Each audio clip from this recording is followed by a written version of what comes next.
glad you said that just because I think it's kind of extinct now, but the archaic way of thinking is just looking at stats. And I think that's something that you guys' data helps out a ton. Like, I'll give an example, like linebackers. The old archaic thing was just to look at total tackles.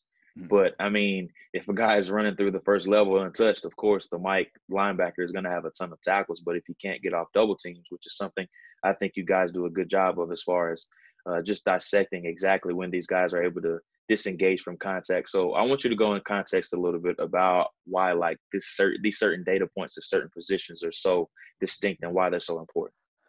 Yeah, and I think a lot of misconception about what we do at PFF is that we rely on stats to project, to these guys from college to pro, and that maybe we don't use tackles, but we use this other stat or even just purely the grade to project. It's like, no, it's kind of, we go look and see. A lot of what I do is look how those stats were sort of collected. And so how did this guy make these 40, 50 run stops? So a run stop would be like a better, or just a stop in general would be a better version of a tackle because it's a tackle that resulted in a negative play or a bad play for the offense. So that in and of itself is just a better version of that stat.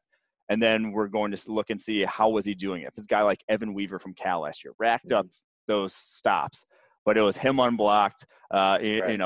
basically with free reign, not having to take on blocks, right straight downhill, tackling running backs there in the Pac-12, not being able to make plays in space, not being able to cover in space. All of a sudden, if that's the case, I'm not going to give a damn about those 60 plus stops. That's not going to impact my projection to him to the next level. I'm still going to be low on that guy. So I think a lot of what I do is marrying the fact that, yes, you want to see guys be good in these statistical categories. You want to see them have, good grades and that sort of thing. But just because a guy is good in them, it does not mean we're going to, behind them as a prospect.